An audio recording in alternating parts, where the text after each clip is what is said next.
തുടർഭരണം ആപത്തെന്ന കവിയും കേരള സാഹിത്യ അക്കാദമി അധ്യക്ഷനുമായ കെ സച്ചിദാനന്ദന്റെ പ്രതികരണത്തിൽ ചർച്ചകൾക്ക് ചൂടേറുന്നു. സച്ചിദാനന്ദന്റെ നിലപാടിനെ പിന്തുണച്ചും എതിർത്തും രാഷ്ട്രീയ സാഹിത്യ മേഖലകളിലെ പ്രമുഖർ രംഗത്ത് വന്നു. വിമർശനം വ്യക്തിപരമെന്ന് സിപിഐഎമ്മും സിപിഐഎമ്മിന്റെ അപജയമാണ് സച്ചിദാനന്ദൻ ചൂണ്ടിക്കാട്ടിയതെന്ന് പ്രതിപക്ഷവും പ്രതികരിച്ചു. തുടർഭരണത്തിന്റെ അപകടം തുറന്നുപറഞ്ഞ കെ സച്ചിദാനന്ദൻ ഇന്ന് നിലപാടൊന്നുകൂടി ആവർത്തിച്ചു. സിപിഎമ്മിന്റെ ന്യൂനപക്ഷങ്ങളുള്ള സമീപനത്തിലെ പിശകുകൾ ചൂണ്ടിക്കാട്ടുന്ന അദ്ദേഹം വെള്ളാപ്പള്ളി നടേശനെ പിന്തുണയ്ക്കുന്നതിനെയും വിമർശിച്ചു.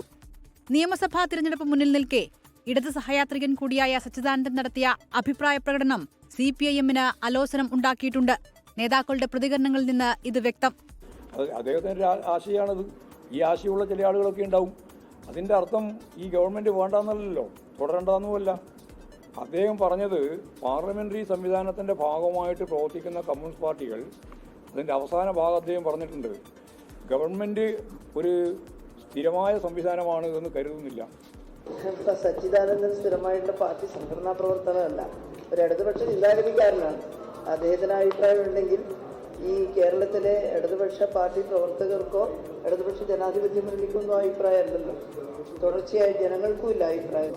തങ്ങൾ പറഞ്ഞുകൊണ്ടിരിക്കുന്ന കാര്യങ്ങൾ ഇടതുപക്ഷത്ത് തന്നെയുള്ളവർ പറഞ്ഞതിന്റെ സന്തോഷത്തിലാണ് പ്രതിപക്ഷം. കവി സച്ചിദാനന്ദന്റെ കഴിഞ്ഞ ദിവസത്തെ പ്രസ്താവന ഞങ്ങളുടെ ഈ നിഗമനങ്ങൾക്ക് അടിവരയിടുന്നതാണ്. ഇനിയൊരു തുടർഭരണം നല്ലതല്ല എന്നാണ് അദ്ദേഹം പറയുന്നത്. കെ സച്ചിദാനന്ദനെ അനുകൂലിച്ച് സാറാ ജോസഫ് ഉൾപ്പെടെ എഴുത്തുകാർ രംഗത്തു വന്നു. സാഹിത്യ അക്കാദമി വൈസ് പ്രസിഡന്റ് കൂടിയായ അശോകൻ ചെരുവിൽ സച്ചിദാനന്ദനോടുള്ള വിയോജിപ്പ് തുറന്നു പറയുന്നുണ്ട്. ഈ നല്ല പ്രതിപക്ഷം ഇല്ലാത്തതുകൊണ്ട് അദ്ദേഹം വളരെ സ്നേഹിക്കുന്ന, വളരെ ഉത്തരവാദിത്തമുണ്ടെന്ന് അദ്ദേഹം കരുതുന്ന ഇടതുപക്ഷം, അപ്പോൾ ജനാധിപത്യത്തെ രക്ഷിക്കുന്നതിന് വേണ്ടി ഭരണപക്ഷത്തു നിന്ന് അവർ തൽക്കാലം ഒന്ന് മാറിയിട്ട് ജനാധിപത്യത്തിൻ്റെ ഏറ്റവും അടിസ്ഥാന മേഖലയായിട്ടുള്ള പ്രതിപക്ഷത്ത് വന്നിരിക്കണം എന്നാണ് സച്ചിദാനന്ദൻ. ദിനപത്രത്തിലെ അഭിമുഖത്തിൽ ഇന്നലെ കെ സച്ചിദാനന്ദൻ നടത്തിയ അഭിപ്രായ പ്രകടനമാണ് ചർച്ചകൾക്ക് വഴിയൊരുക്കിയത്.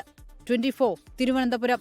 ലോകത്തെവിടെയായാലും ഏത് സമയത്തും 24 വാർത്തകളും ഓഗ്മെന്റഡ് റിയാലിറ്റി പാക്കേജുകളും എക്സ്പ്ലെയിനറുകളും വിശദമായി കാണാൻ ഞങ്ങളുടെ യൂട്യൂബ് ചാനൽ നിങ്ങൾക്ക് സബ്സ്ക്രൈബ് ചെയ്യാം.